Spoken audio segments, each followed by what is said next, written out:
Hello दोस्तों, मेरा नाम है राज और मैं आपका अपने चैनल ऑल क्लासेस पर स्वागत करता हूं।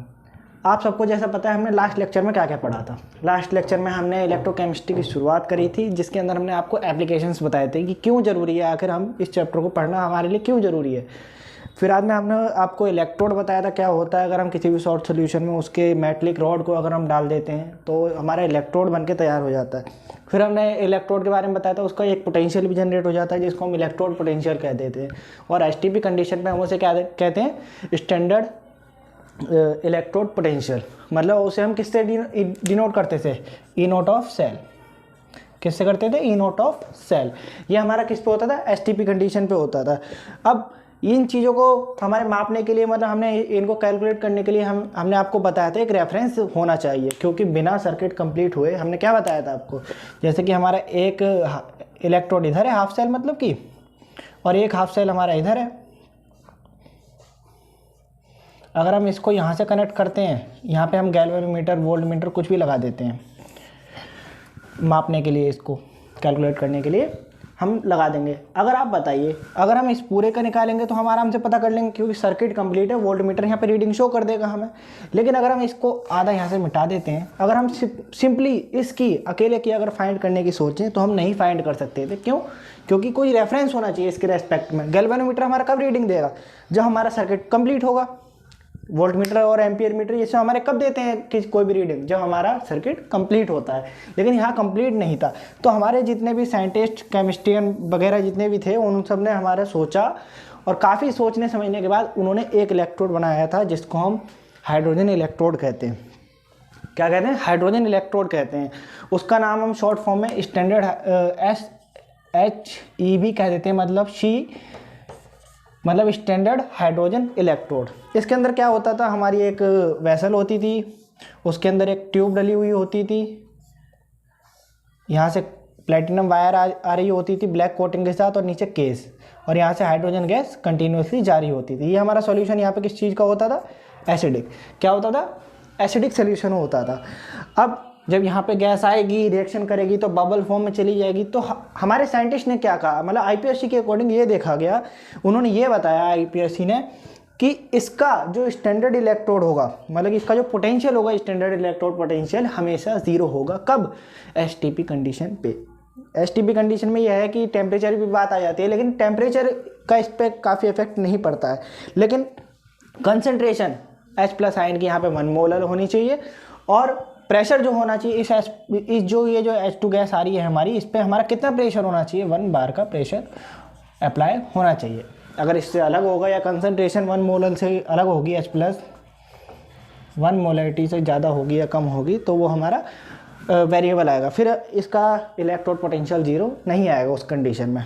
अच्छा, तो हमने रेफरेंस भी ले लिया है कि स्टैंडर्ड इलेक्ट्रोड मापने का, कि मतलब कैलकुलेशन करी कैसे जाए, हमें ये पता लग गया। तो अगर आपसे बात करी जाए कि अगर हम फिर नापने की, तो हमें पता लग गई कि हम किस तरीके से कैलकुलेट करेंगे इस चीज़ को।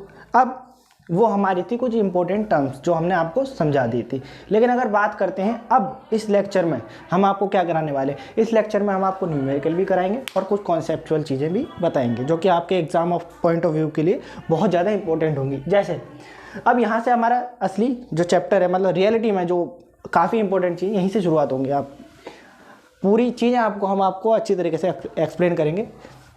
जैसे यहाँ से शुरुआत होती है इलेक्ट्रोकेमिस्ट्री में सेल आखिर होता क्या है।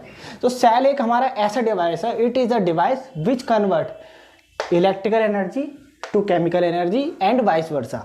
मतलब कि क्या है सेल हमारा, क्या है, सेल हमारा एक ऐसा डिवाइस है जो कि इलेक्ट्रिकल एनर्जी को या केमिकल एनर्जी में कन्वर्ट करेगा, केमिकल को इलेक्ट्रिकल एनर्जी में कन्वर्ट करेगा। तो इसके अंदर आपके बैटरीज भी आ जाती हैं। तो बैटरीज इस बार हमारे सिलेबस से कट कर दी गई हैं, आपके सिलेबस से, CBSE के सिलेबस से। तो जैसे इलेक्ट्रिकल एनर्जी को केमिकल में भी करेगा, केमिकल को इलेक्ट्रिकल में भी करेगा। तो सेल के हमारे 2 तरीके के होते हैं। कितने तरीके के होते हैं, सेल 2 तरीके के होते हैं। पहला गैल्वेनिक सेल, या फिर हम इसे वोल्टाइक सेल भी कह देते हैं। ये इलेक्ट्रोलाइटिक सेल, क्या, इलेक्ट्रोलाइटिक सेल। तो इसके अंदर, इन दोनों के अंदर क्या डिफरेंस होता है आखिर, ये हमारा केमिकल को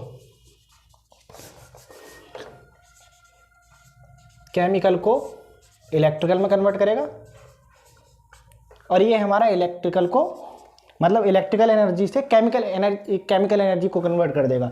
जैसे एग्जांपल देंगे हम आपको इन दोनों के देंगे, आप चिंता ना कीजिए।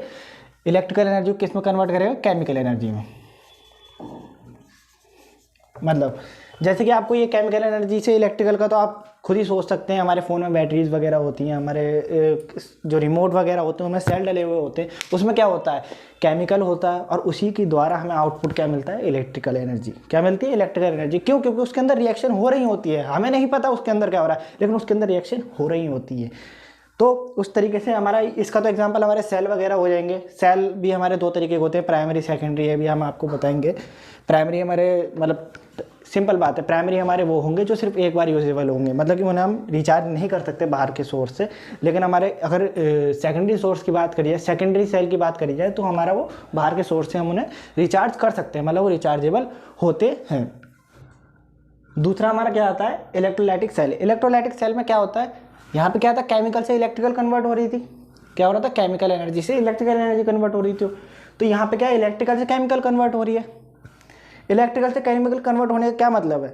जो हमारी नॉन स्पॉन्टेनियस रिएक्शन होते हैं, आपको पता होगा स्पॉन्टेनियस नॉन स्पॉन्टेनियस क्या होती हैं। स्पॉन्टेनियस रिएक्शन हमारी वो होती हैं जो कि अपने आप हो सकती हैं, उन्हें किसी बाहरी सोर्स से हमें एनर्जी प्रोवाइड, मतलब हीट एनर्जी, इलेक्ट्रिकल एनर्जी कोई प्रोवाइड करने की जरूरत नहीं पड़ती है। लेकिन नॉन स्पॉन्टेनियस रिएक्शन हमारी वो होती हैं जो कि हमें जिनको एनर्जी प्रोवाइड करनी पड़े। तो कुछ रिएक्शन हमारी ऐसी होती हैं कि थर्मल, अगर हम बाहर से मतलब हीट प्रोवाइड कर दें उसे, तो वो हमारी रिएक्शन हो जाती हैं। लेकिन कुछ रिएक्शन ऐसी होती हैं जो इलेक्ट्रोलाइटिक से ही होती हैं, मतलब बिना इलेक्ट्रिसिटी एनर्जी के वो कुछ नहीं आगे बढ़ नहीं सकती मतलब। तो बात करते हैं इसके अंदर क्या है। हमने आपको कल एक एग्जांपल दिया था 10th क्लास में, जैसे कि मैंने आपको बताया था एक्सट्रैक्शन ऑफ मेटल में। इसी प्रिंसिपल की वजह से हम एक्सट्रैक्ट कर पाते हैं मेटल को उसके किसके? सॉल्ट सोल्यूशन या फिर इलेक्ट्रोलाइटिक सोल्यूशन में से। जैसे कि हम आपको एग्जांपल देते हैं सिंपल, जैसे कि हमारा एक वेसल है, इसके अंदर हमारी 2 रॉड डली हुई होती हैं। वहाँ पे क्या है? इस वाले में आप पढ़ोगे, इसमें 2 अलग अलग इलेक्ट्रोड और अलग अलग वेसल में डली हुई होती हैं। 2 सॉल्यूशन होते हैं यहाँ पर साल्ट के, लेकिन इसके अंदर एक सॉल्यूशन होता है सॉल्ट का, और इसी के अंदर 2 रॉड डली हुई होती हैं। ये बाहरी एक्सटर्नल सोर्स से किसी बैटरी वगैरह सेल वगैरह से हमारी जुड़ी हुई होती हैं। अब आपको पता है ये हमारा नेगेटिव है, ये क्या है? नेगेटिव है ना, ये नेगेटिव है, तो ये कौन सी इलेक्ट्रोड हो जाएगी? नेगेटिव। और ये पॉजिटिव है, तो ये हमारी पॉजिटिव हो जाएगी। और आपको पता है पॉजिटिव को क्या कहते हैं हम हमेशा? एनोड। और इसको क्या कहेंगे? कैथोड। जबकि इसमें अलग होगा, इसमें नेगेटिव वाला एनोड होगा, यहाँ पे क्या है? पॉजिटिव वाला एनोड है, और यहाँ पे नेगेटिव वाला कैथोड है, यहाँ पे पॉजिटिव वाला ही कैथोड होता है। वो हमारा लेफ्ट साइड में ही होता है, ये बात सही है। इसमें लेफ्ट और राइट सेम रहेगा, लेकिन चार्ज दोनों पर अलग हो जाएंगे, अपोजिट। अब इसमें हमारा मान लीजिए, अब इस पर कौन सा चार्ज जनरेट होगा? इस वाली रॉड पर आपको पता है नेगेटिव नेगेटिव चार्ज जनरेट हो जाएगा। इस पर कैसा? पॉजिटिव पॉजिटिव चार्ज जनरेट हो जाएगा। सॉल्यूशन के अंदर हम मान ले रहे हैं एक H+ है और एक Cl नेगेटिव है, ठीक। तो अब आप बताइए ये H+ किसकी तरफ अट्रैक्ट होगा? नेगेटिव चार्ज यहाँ जाएगा। Cl नेगेटिव कहाँ? पॉजिटिव चार्ज की तरफ जनरेट होगा। इसके अंदर क्या होगा? जब हम बाहरी सोर्स से यहाँ पे इलेक्ट्रिकल एनर्जी प्रोवाइड करेंगे, यहाँ पे जब इलेक्ट्रिसिटी सप्लाई होनी शुरू हो जाएगी, तो क्या होगा? हमारे ये Cl नेगेटिव का आयन यहाँ पे कलेक्ट हो जाएगा, यहाँ पे क्लोरीन बना देगा, क्लोरीन क्या कनेक्ट हो जाएगा? यहाँ पर। और H+ मतलब हाइड्रोजन कहाँ पे कलेक्ट हो जाएगा? यहाँ पे। तो हाइड्रोजन का कलेक्शन यहाँ और क्लोरीन का कलेक्शन यहाँ पे हो जाएगा। तो इस तरीके से किसी भी मतलब कि सॉल्यूशन में से अगर हमें सेपरेट करनी होती हैं 2 चीज़ें, या फिर हमें एक्सट्रैक्ट करना होता है उसमें से मेटल, जैसे कि यहाँ पे अगर Na होता तो क्या होता था? Na+ Cl negative. तो सोडियम कहाँ पे कलेक्ट हो जाता है? यहाँ पे। तो सोडियम को इस तरीके से कलेक्ट करा जाता है, मतलब इलेक्ट्रोलाइटिक प्रोसेस से ही हम सोडियम को कलेक्ट करते हैं। अब ये तो नहीं है समुद्र में से जाएंगे ऐसे ही निकल जाएगा। तो हम स्टार्ट करते हैं अपना गैल्वेनिक सेल। गैल्वेनिक सेल में हमें इतनी बात तो पता है कि ये हमारा केमिकल को इलेक्ट्रिकल एनर्जी में कन्वर्ट कर देता है। किस तरीके से करता है ये बात हम पता करते हैं कि मतलब कि हमें ये समझना तो जरूरी है ना, किस तरीके से करेगा। तो ये क्या है? इसके अंदर रेडॉक्स रिएक्शन होती है। मतलब क्या है? It is a device which convert chemical energy to electrical energy, ये तो हमें पता है, by performing the redox reaction. Redox reaction आप सबको पता होगा, रेडॉक्स रिएक्शन क्या होती है? जहाँ पर हमारा ऑक्सीडेशन और रिडक्शन दोनों ही रिएक्शन एक साथ हो रही हो, तो वहाँ पे कौन सी रिएक्शन हो जाती है? Redox reaction. तो वो कौन सी रिएक्शन होती है जिसमें ये हो रहा होता है? Spontaneous reaction. स्पॉन्टेनियस रिएक्शन कौन सी होती है? पता होगा आप लोगों को। स्पॉन्टेनियस रिएक्शन हमारी वो रिएक्शन होती है जो बिना किसी एक्सटर्नल सोर्स ऑफ एनर्जी के डन हो जाए, मतलब कि हमें बाहर से एनर्जी देने की कोई ज़रूरत नहीं है उसमें। तो क्या होता है, इसका एक एग्जाम्पल होता है गैल्वेनिक सेल का, जैसे कि डैनियल सेल। अगर आपसे पूछा जाए कि गैल्वेनिक सेल का एक एग्जाम्पल दो, काफ़ी दफ़ा आ जाता है कि कोई एग्जाम्पल दीजिए गैल्वेनिक सेल का। फेमस एग्जाम्पल है डैनियल सेल, इसी को हमें पढ़ाया जाएगा। ये नहीं है कि इसके अलावा कोई और। गैल्वेनिक सेल में हमें एनसीईआरटी में भी हर जगह ज़्यादातर ये डैनियल सेल ही पढ़ाया जाता है। डैनियल सेल आखिर है क्या, ये भी तो बात है। डैनियल सेल हमारा एक ऐसा सेल है जिसके अंदर हमारे 2 इलेक्ट्रोड होते हैं, oxidation electrode and reduction electrode. क्या होता है, 2 इलेक्ट्रोड होते हैं, जिसमें से एक इलेक्ट्रोड हमारा बना होता है जिसके अंदर एक इलेक्ट्रोलाइटिक सोल्यूशन होता है, जिंक 2+ आयन का सोल्यूशन होता है। क्या होता है, जिंक 2+ आयन उसमें प्रेजेंट होता है, एक ऐसा सोल्यूशन होता है। और दूसरा सोल्यूशन हमारा होता है, दूसरा इलेक्ट्रोड जो होता है उसमें कॉपर 2+ का आयन प्रेजेंट होता है। दूसरे सोल्यूशन में, इलेक्ट्रोलाइटिक सोल्यूशन में क्या होता है, कॉपर 2+ का आयन प्रेजेंट होता है। कॉपर 2+ के आयन वाले में क्या, कॉपर की रॉड डाली जाएगी, बताया था ना आपको, जिसमें जिसका आयन प्रेजेंट होगा उसी मेटल की रॉड उसमें डिप्ट कर दी जाएगी। तो जिंक 2+ वाले आयन में कौन सी, जिंक की रॉड डाली जाएगी। अब क्या होगा, यहाँ पर रिएक्शन होनी शुरू हो जाएगी। जैसे ही हम इसको डालेंगे रिएक्शन होनी शुरू हो जाएगी। किस तरीके से होगी, Zn जो है यहाँ से टूटकर Zn अपने 2 इलेक्ट्रॉन छोड़ देगा। यहाँ पे क्या होगा, Zn का यहाँ पे ऑक्सीडेशन हो जाएगा। ऑक्सीडेशन आपको पता होगा, loss of electron is known as oxidation and gain of electron is known as reduction. आपको इतना तो पता होगा।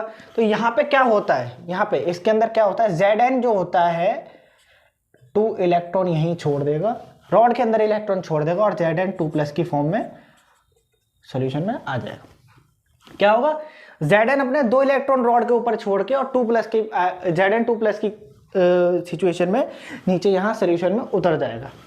यहाँ पर क्या होगा, अब आप सोचिए, इतना तो आपको पता होगा, सारे Zn काफ़ी Zn 2+ यहाँ पे आ जाएंगे। तो यहाँ पे क्या होगा, इलेक्ट्रॉन की कंसंट्रेशन हाई हो जाएगी।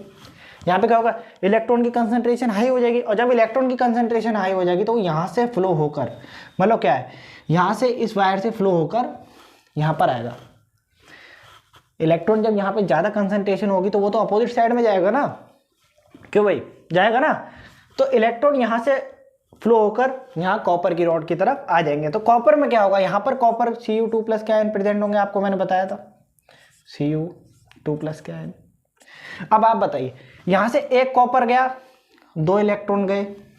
यहाँ से जब एक Zn 2+ जाएगा तो 2 इलेक्ट्रॉन छोड़ देगा, और वो 2 इलेक्ट्रॉन जब यहाँ पर आएंगे तो यहाँ से क्या होगा, कॉपर उन इलेक्ट्रॉन को गेन करके कॉपर सॉलिड फॉर्म में बन जाएगा। क्या होगा, कॉपर 2 इलेक्ट्रॉन को गेन करके और क्या हो जाएगा, कॉपर सॉलिड फॉर्म में बन जाएगा। क्या होगा, मतलब यहाँ पे क्या हो रहा है, Zn का ऑक्सीडेशन हो रहा है जिंक का, और रिडक्शन किसका हो रहा है, Cu2+ का रिडक्शन हो रहा है। क्यों, क्योंकि Cu2+ 2 इलेक्ट्रॉन को गेन करके सॉलिड फॉर्म में रॉड पर कलेक्ट हो जाता है। इतना तो आपको समझ में आया होगा। हम ये समझते हैं कि आपको इतना समझ में आया। तो इसके अंदर क्या होगा, जब इलेक्ट्रॉन यहाँ से यहाँ तक फ्लो करेंगे। अब आप बताइए, जब एनोड से कैथोड पर इलेक्ट्रॉन फ्लो करेगा, एनोड से कैथोड पर इलेक्ट्रॉन जब फ्लो करेगा तो इलेक्ट्रिकल एनर्जी, मतलब जो हमारी इलेक्ट्रिसिटी होती है, एनर्जी, करंट जो होता है वो कहाँ से फ्लो करेगा, फिर वो तो कैथोड से एनोड फ्लो करेगा ना।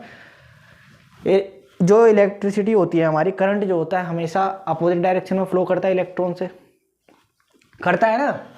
जब इलेक्ट्रॉन हमारा लेफ्ट से राइट में जा रहा है तो करंट तो हमारा राइट से लेफ्ट में आएगा ना। ये रहा करंट, करंट कहाँ आएगा, इलेक्ट्रॉन की डायरेक्शन ये है और करंट की डायरेक्शन क्या है, ये राइट टू लेफ्ट।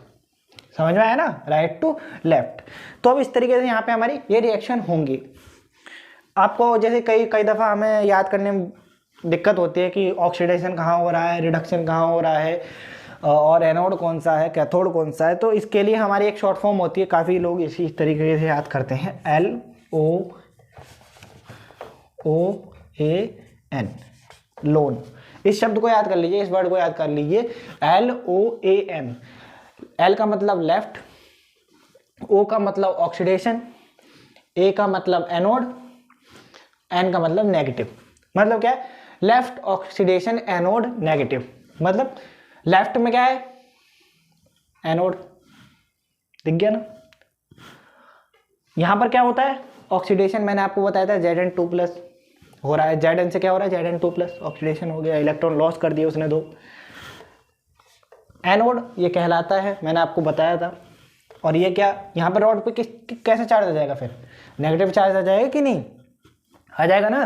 रॉड पर कौन सा चार्ज आ गया, फिर नेगेटिव। तो ये इस शब्द को याद कर लीजिए, लेफ्ट ऑक्सीडेशन एनोड नेगेटिव। ठीक, अब ये बताइए, जब यहाँ पर Zn2+ की कंसंट्रेशन ज़्यादा हो जाएगी, अब Zn2+ यहाँ पर कंसंट्रेशन ज़्यादा हो जाएगी, तो क्या अब यहाँ से और Zn2+ इसमें टूट के गिरेंगे, लेकिन काफ़ी कम हद तक। जब इक्विलिब्रियम, यहाँ पे इक्विलिब्रियम टेक प्लेस हो जाएगा, मतलब क्या है, जितने जाएंगे उतने ही वापस चले जाएंगे। क्यों, क्योंकि जब Zn2+ यहाँ पे आएगा और इसमें Zn2+ पहले से ही है, तो वो तो रिपेल करेगा ना एक दूसरे को, positive positive repel each other करेगा ना। जब वो यहाँ पे रिपेल करेगा Zn2+ को, तो वापस इसमें चला जाएगा।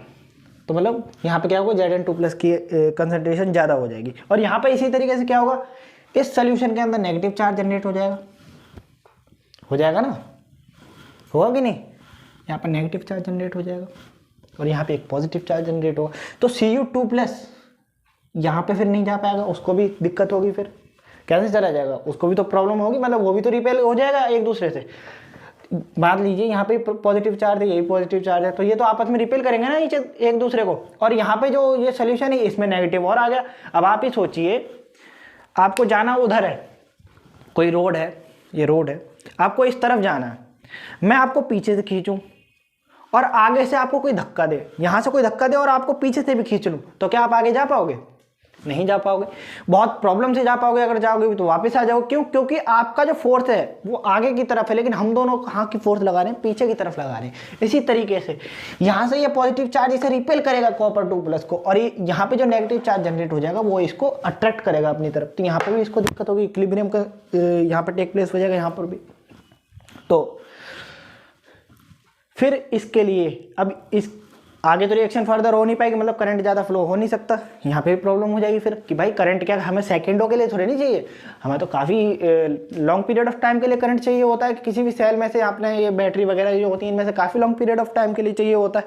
तो हम इसके लिए क्या करते हैं, हम इंटरनली है सॉल्ट ब्रिज से कनेक्ट कर देते हैं। ये क्या है हमारा, एक सॉल्ट ब्रिज। इसका नाम सॉल्ट ब्रिज क्यों पड़ा, क्योंकि इसके अंदर हमारा सॉल्ट होता है। क्या होता है, सॉल्ट होता है इसके अंदर। ये एक हमारी एक तरीके से यू शेप ट्यूब मान लीजिए, यू बना लीजिए और उसको उल्टा डाल दीजिए, यू शेप ट्यूब है ये, इन्वर्टेड यू शेप ट्यूब, खोखली नली होती है ये भी। तो इसके अंदर क्या होता है कि यहाँ पर हम कि कोई भी सॉल्ट डाल देते हैं, सॉल्ट कुछ भी, मान लीजिए यहाँ पे NaCl, KCl में ले लेते हैं, KCl ले लिया। यहाँ पर इसके एंड पर कॉटन या फिर पूरी रॉड के मतलब ये जो हमारा सॉल्ट ब्रिज है, इसके अंदर पूरे के अंदर एक एगर नाम का एक जेल होता है। कौन सा जेल होता है, इन द सॉल्ट ब्रिज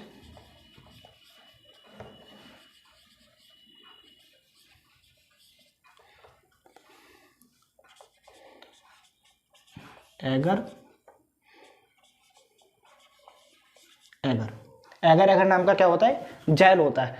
और KCl जो होता है, ये जो पॉजिटिव और नेगेटिव जो चार्ज होता है, ये आपस में टूट जाता है। K+ और Cl नेगेटिव 2 आयन टूट जाते हैं, जो कि इधर और इधर जाकर आपस में इसे न्यूट्रल कर देते हैं। जैसे कि यहाँ पॉजिटिव चार्ज है, यहाँ Cl नेगेटिव चला जाएगा, मतलब नेगेटिव चार्ज जाकर इसे न्यूट्रल कर देगा। और इधर पॉजिटिव, इधर नेगेटिव है, तो ये पॉजिटिव चार्ज यहाँ से चला जाएगा K+, यहाँ से सॉल्ट ब्रिज में क्या चला जाएगा, K+, और K+ जाकर यहाँ पे क्या, इसे भी न्यूट्रल कर देगा। और जब ये न्यूट्रल हो जाएंगे दोनों, तो ये फर्दर रिएक्शन आगे हो सकती है, मतलब Zn2+ यहाँ पर आ सकता है, और ये Copper-2+ से कॉपर यहाँ पर भी कलेक्ट हो सकता है। फिर ये रिएक्शन चलती रहेगी, और जब ये रिएक्शन चलेगी तो क्या होगा, फ्री इलेक्ट्रॉन जो है यहाँ से एनोड से कैथोड पर जाएंगे, और जो करंट होगा कहाँ से, कैथोड से एनोड की तरफ हमारा सप्लाई हो जाएगा।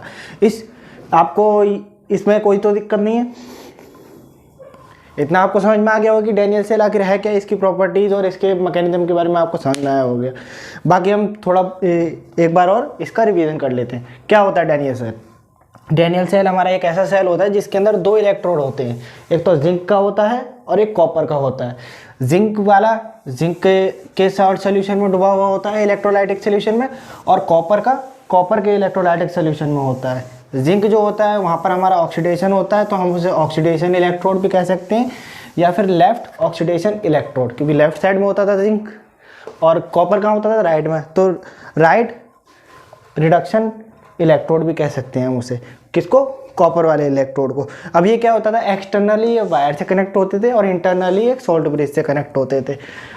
जिंक वाले इलेक्ट्रोड की तरफ क्या होता था, ऑक्सीडेशन होता था, Zn2+ में कन्वर्ट हो जाता था, और कॉपर 2+ कहाँ क्या कन्वर्ट हो जाता था, कॉपर सॉलिड में कन्वर्ट हो जाता था, और कलेक्ट किसके ऊपर हो जाता था, वो जो कॉपर की रॉड होती थी।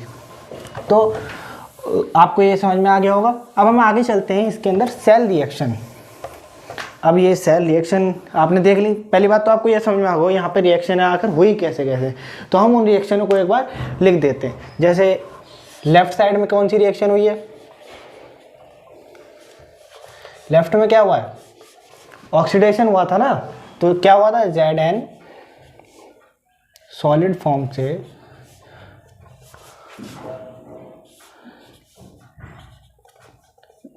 Zn2+ में बन गया था। कैसे? 2 इलेक्ट्रॉन लूज करके। यही हुआ था कि नहीं? सेम यही बात हुई थी। और राइट साइड में क्या हुआ था,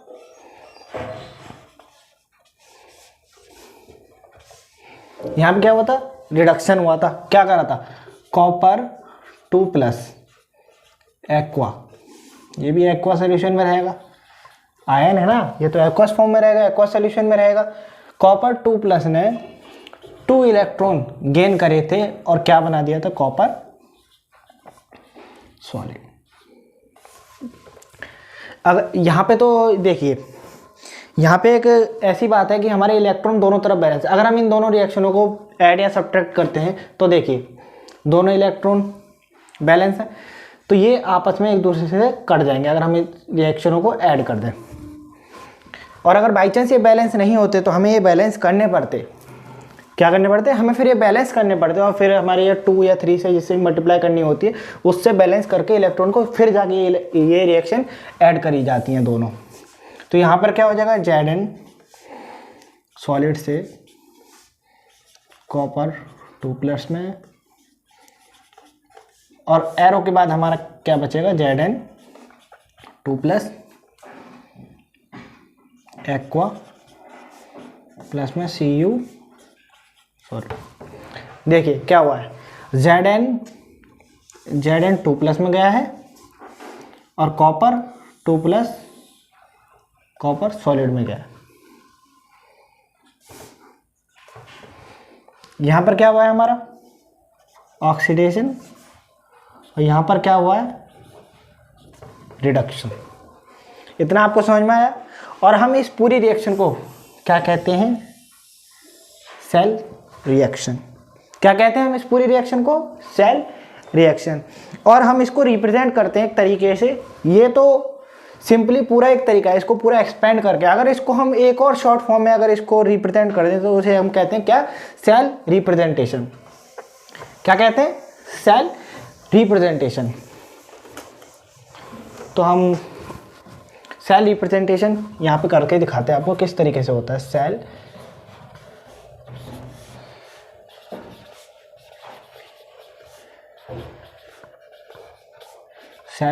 रिप्रेजेंटेशन।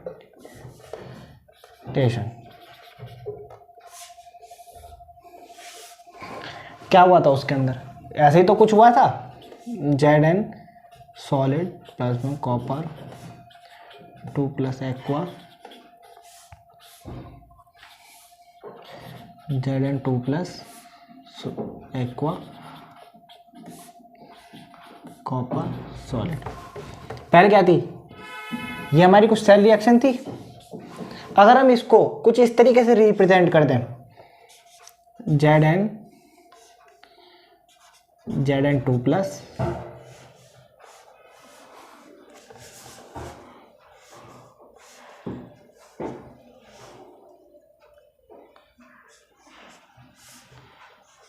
CO2 प्लस कॉपर, ये solid aqua, solid aqua solid, और हम ले लेते हैं इसकी कंसंट्रेशन C1, इसकी कंसंट्रेशन C2। यहाँ पर आपको क्या दिखाई दे रहा है, ये लेफ्ट साइड, ये जो दो डंडे से आपको दिखाई दे रहे हैं खड़े हुए हैं, ये दो, ये क्या है पता है, ये सॉल्ट ब्रिज है। आपको याद होगा हमने अभी फिगर बनाया था, अगर आपको याद ना हो आप पीछे जाकर वीडियो को पीछे करके देख सकते हैं। ये हमारा सॉल्ट ब्रिज को डिनोट करता है, क्या, सॉल्ट ब्रिज। और सॉल्ट ब्रिज के ये लेफ्ट साइड में और ये क्या है, राइट साइड में था कि नहीं, ये राइट साइड का था, ये लेफ्ट साइड का था। तो लेफ्ट साइड में क्या है, Zn2+ में हो रहा था कि नहीं कन्वर्ट, Zn2+ में कन्वर्ट होता था, और कॉपर सॉलिड में कन्वर्ट हो जाता था, होता था कि नहीं। अगर हम किसी भी सेल रिएक्शन को अगर इस तरीके से कुछ रिप्रेजेंट कर दें तो वो क्या कहलाता है, हमारा सेल रिप्रेजेंटेशन। सेल रिप्रेजेंटेशन क्या होता है, सेल रिप्रेजेंटेशन में आप भी देख सकते हो, लेफ्ट साइड में रिएक्शन जो हो रही होती हैं उनको कुछ इस तरीके से लिखते हैं 1/ टाइप में। फिर जो राइट साइड में जो रिएक्शन हो रही होती हैं उनको भी इसी तरीके से सेम लिख देते हैं, और बीच में उन दोनों को डिफरेंशिएट, मतलब कि हल्का सा अलग दर्शाने के लिए बीच में क्या खड़ा हो जाता है, दो सॉल्ट ब्रिज खड़े हो जाते हैं। क्या हो जाता है बीच में, हम इसको सॉल्ट ब्रिज को लगा देते हैं। अब आगे बात करते हैं कुछ, जैसे कि हमें सेल रिप्रेजेंटेशन, सेल रिएक्शन और डैनियल सेल के बारे में हमें ज़्यादा से ज़्यादा जानकारी मिल गई है। तो अब ये तो नहीं है, अगर हमारे फ़ायदे क्या होते हैं भाई, हमने सेल बनाए, चलो हम इससे पहले क्या करते हैं, इलेक्ट्रोड पोटेंशियल हमने इलेक्ट्रोड पोटेंशियल उसके अंदर जान लिया था। क्या होता है इलेक्ट्रोड पोटेंशियल, क्या होता है, किसी भी जब रॉड को उसके सॉल्ट सोल्यूशन में जब डाला जाता है तो नेगेटिव और पॉजिटिव चार्ज एक्वायर हो जाता है रॉड और इलेक्ट्रोलाइट के बीच में, और उसकी वजह से जो पोटेंशियल जनरेट होता था उसे हम क्या कहते थे, इलेक्ट्रोड पोटेंशियल। वो क्या होता था, उस इलेक्ट्रोड का पोटेंशियल। लेकिन अगर बात करी जाए, यहाँ पे हमारा एक डैनियल सेल बना था, आपको याद होगा डैनियल सेल जो हमने बनाया था, मैं भी यहाँ पे फोटो दिखा दूंगा उसकी वीडियो में। तो वो डैनियल सेल की अगर हम बोले, उस पूरे डैनियल सेल का हमें EMF चाहिए, क्या चाहिए, पोटेंशियल चाहिए, उस पूरे सेल का EMF चाहिए, तो वो हम किस तरीके से निकालेंगे। तो उसके अंदर क्या होता था, बना देता हूँ, चलो एक काम करता हूँ, यहाँ पे बना लेता हूँ।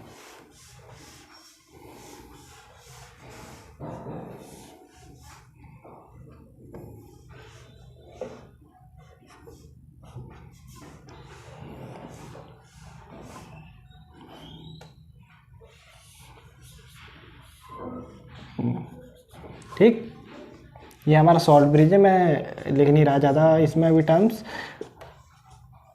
आपको मैं दिखाने के लिए कर रहा हूँ। देखिए यहाँ पर क्या है, अगर हम इस पूरे सेल का EMF फाइंड करें तो वो किस तरीके से फाइंड होगा।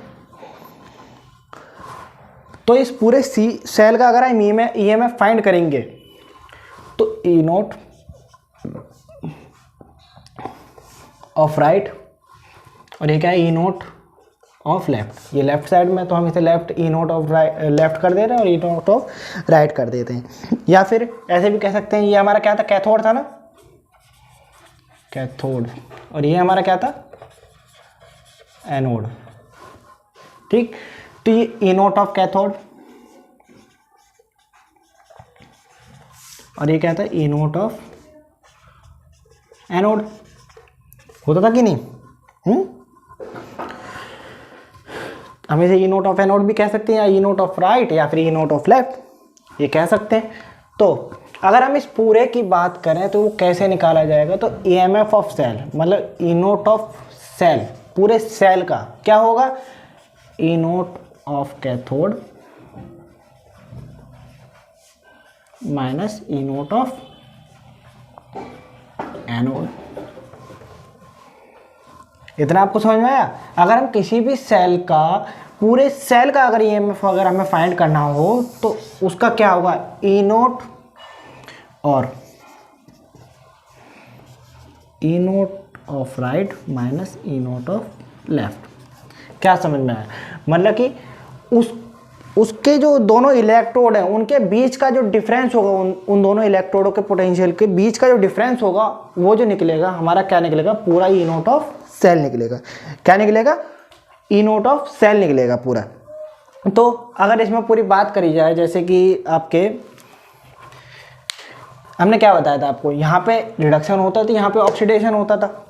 अगर आपको मैं बात करूँ कि इसका, सिर्फ इसका एक हिस्से का, इसका जो रिडक्शन पोटेंशियल होगा वो इसके ऑक्सीडेशन पोटेंशियल से के बीच में क्या रिलेशन रखेगा? मतलब इसका जो रिडक्शन पोटेंशियल होगा और इसका जो ऑक्सीडेशन पोटेंशियल होगा उसके अंदर क्या अंतर होगा? तो आपको बता देता हूं, जो ई नोट ऑफ रिडक्शन होता है, E note of reduction is minus of E note of oxidation. समझे? किसी भी सेल का जो रिडक्शन पोटेंशियल होता है उसके नेगेटिव ऑक्सीडेशन पोटेंशियल के बराबर होता है। या फिर हम ये भी कह सकते हैं E note of oxidation is equal to minus E note of reduction. E nought, या फिर सिंपली अगर हम इलेक्ट्रोड पोटेंशियल की बात करें, जरूरी नहीं स्टैंडर्ड पे, हर कंडीशन में ये होगा कि किसी भी इलेक्ट्रोड का जो इलेक्ट्रोड पोटेंशियल होगा रिडक्शन वाला, वो उसके ऑक्सीडेशन पोटेंशियल के नेगेटिव के जस्ट बराबर होता है। क्या? जैसे अगर इसका 1 है ना तो इसका -1 होगा। अगर इसका ऑक्सीडेशन पोटेंशियल अगर मैं 1 मानूं तो इसका क्या मानूंगा? -1 मानूंगा। तो अब इसमें बात करते हैं। तो ये जो एनोड और कैथोड दोनों तरफ तो रिएक्शन यहाँ पे अलग हो रही थी, यहाँ पे रिडक्शन और यहाँ पे ऑक्सीडेशन हो रही थी कि नहीं? यहाँ पे क्यों कौन सी होगी एनोड पे? ऑक्सीडेशन, और यहाँ पे रिडक्शन। तो ये जो रिडक्शन पोटेंशियल है ये तो हमें पता है उसका क्या है। क्यों? यहाँ पे जो रिडक्शन पोटेंशियल है इसका ये तो हमें पता है, क्योंकि ये तो ऑलरेडी यहाँ पे रिडक्शन की रिएक्शन हो रही है, हो रहा है कि नहीं? लेकिन यहाँ पे तो हमें ऑक्सीडेशन की रिएक्शन हो रही है। तो अगर हमें न्यूमेरिकल के अंदर इसका ऑक्सीडेशन पोटेंशियल दे रखा होता है तो हम उसको रिडक्शन पोटेंशियल में कन्वर्ट करके जब इस फॉर्मूले में वैल्यू पुट करेंगे, क्या इस फॉर्मूले में दोनों के दोनों ही रिडक्शन पोटेंशियल आएंगे। अगर हम कभी भी किसी भी क्वेश्चन में न्यूमेरिकल में इसको सॉल्व करते हैं, इस इक्वेशन को लगाकर किसी भी क्वेश्चन को सॉल्व करते हैं, तो उसमें ये दोनों जो होंगे दोनों ही क्या आएंगे? रिडक्शन पोटेंशियल आएंगे। क्या आएंगे? Reduction potential. तो आपको थोड़ा सा डिफरेंस बता देते हैं कि हम रिडक्शन और ऑक्सीडेशन पोटेंशियल में अंतर कैसे जानेंगे। जैसे पहले फॉर्मूला लिख देते हैं ऊपर, E note of cell equal to में, ये क्या है? इसका क्या मतलब है? ये स्टैंडर्ड कंडीशन पे है ना। स्टैंडर्ड कंडीशन पे फाइंड करने के लिए तो हमें सिंपली हम ये फॉर्मूला लगा देते हैं, ई नोट ऑफ कैथोड। लेकिन जब बात होगी ना अलग, बिल्कुल टेम्परेचर भी अलग हो जाएगा, कंसंट्रेशन भी अलग हो जाएगी, तो उसके लिए हमारी आगे एक इक्वेशन आएगी, नर्स्ट इक्वेशन। उसको हम अगले लेक्चर में कराएंगे, उसका डेरिवेशन भी हम पूरा कराएंगे आपको। बहुत आसान है, हार्ड कुछ भी नहीं है इसके अंदर, बहुत आसान चैप्टर है, ज़्यादा हार्ड चैप्टर नहीं है। ये फॉर्मूला हमने लिख दिया।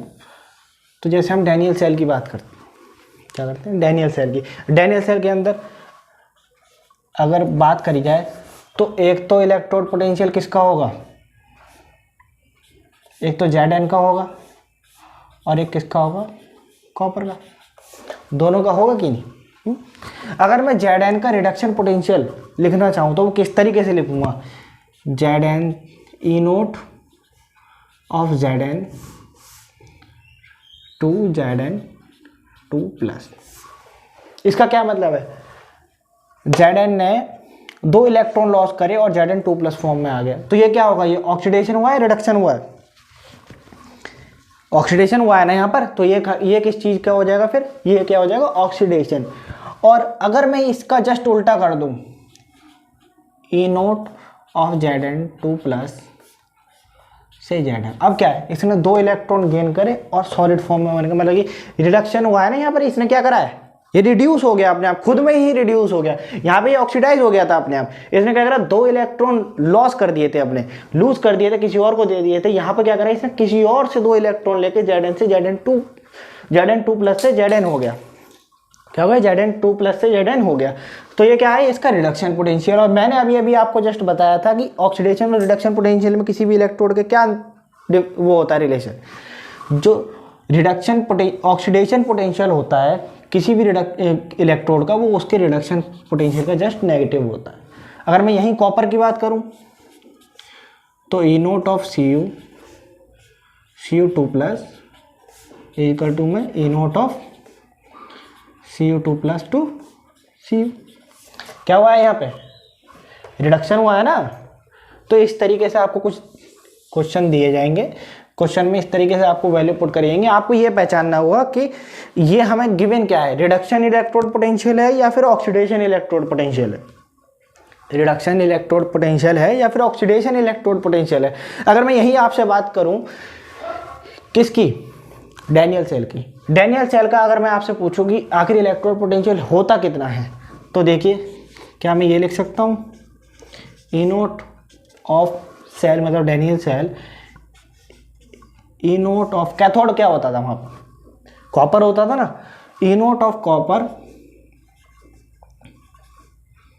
2 plus Cu minus E note of Zn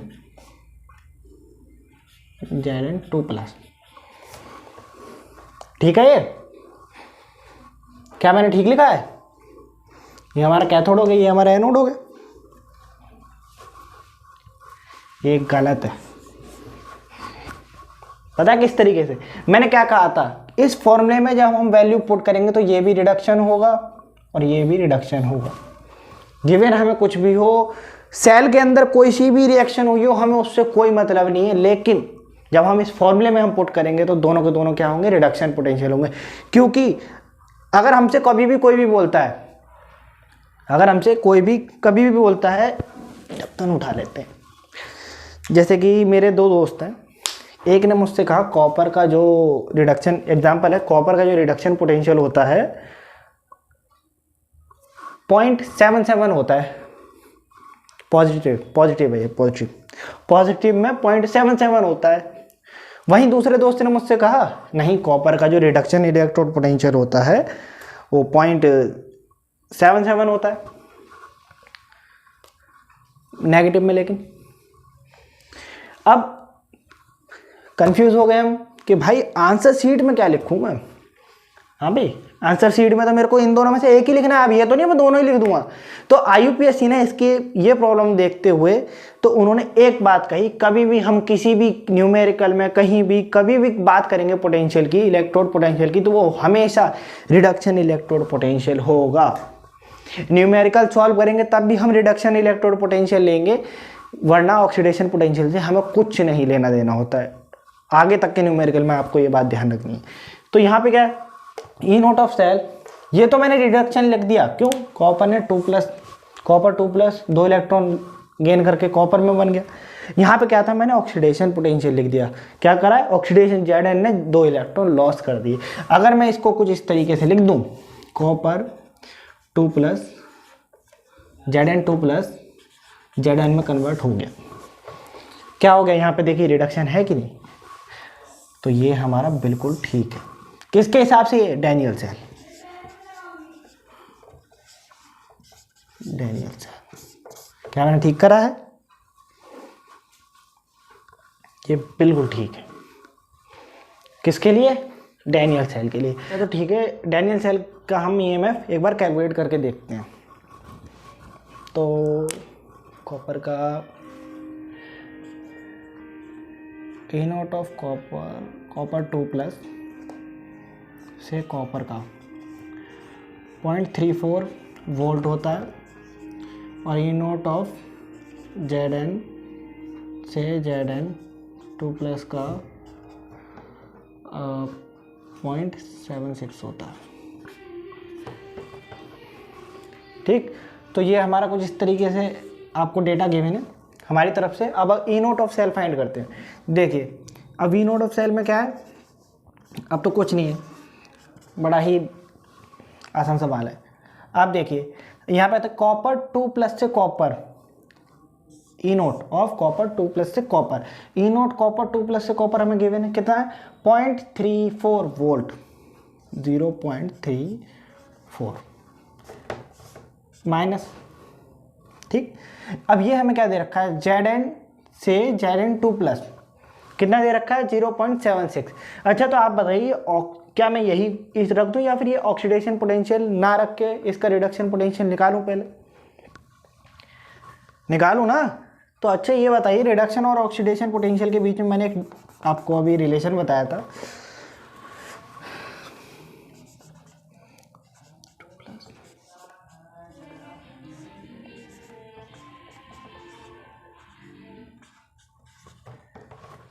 यही बताया था ना मैंने, negative of oxidation potential is equal to में reduction potential of any electrode. किसी भी पर्टिकुलर इलेक्ट्रोड का मैंने बताया था ना ऑक्सीडेशन पोटेंशियल उसके रिडक्शन पोटेंशियल के नेगेटिव रहता है। तो अब हम इसको फॉर्मूले में रख देते हैं -0.76। क्या ठीक करा है मैंने? बिल्कुल ठीक रखा है ना। देखिए -0.76, -0.76 मैंने यहाँ पे पुट कर दिया। तो अब इसको करेंगे तो 0.34 -7 +0.76। अब इसको जब ई नोट ऑफ सेल हम कैलकुलेट करेंगे 1.1 वोल्ट आएगा। कितना आएगा? 1.1 वोल्ट। ये हमेशा याद रखना, डैनियल सेल का जो है ज़्यादातर बाई चांस आपको मल्टीपल चॉइस क्वेश्चन में भी आ सकता है, इसका आ जाता है नॉर्मली, 1 नंबर क्वेश्चन में आराम से आ सकता है। तो इसको आप याद रख सकते हैं कि 1.1 वोल्ट होता है किसका, डैनियल सेल का इलेक्ट्रोड पोटेंशियल। तो ये हमने किसके लिए सीखा था? सिर्फ स्टैंडर्ड कंडीशन के लिए। अगर बाई चांस हमारे स्टैंडर्ड कंडीशन से हटके कोई और कंडीशन आ जाती है तो उसके लिए हम आपको नेक्स्ट लेक्चर में सिखाएंगे, जो कि नस्ट इक्वेशन का होगा, और जो कि उसमें हम नस्ट इक्वेशन का पूरा हम आपको डेरिवेशन भी बताएंगे और उसका आखिर होता क्या है क्या नहीं होता, उससे ये भी हम बताएंगे। इसके कुछ एप्लीकेशंस भी रह रहे हैं, वो हम आपको नेक्स्ट वीडियो में बताएंगे क्योंकि ये वीडियो काफ़ी लंबी हो गई है। तो इसी के साथ टाटा बाय बाय। और अगर आपको वीडियो पसंद आई है तो वीडियो को लाइक करें और चैनल को सब्सक्राइब करें और हमारे वीडियो के नीचे कमेंट ज़रूर करें।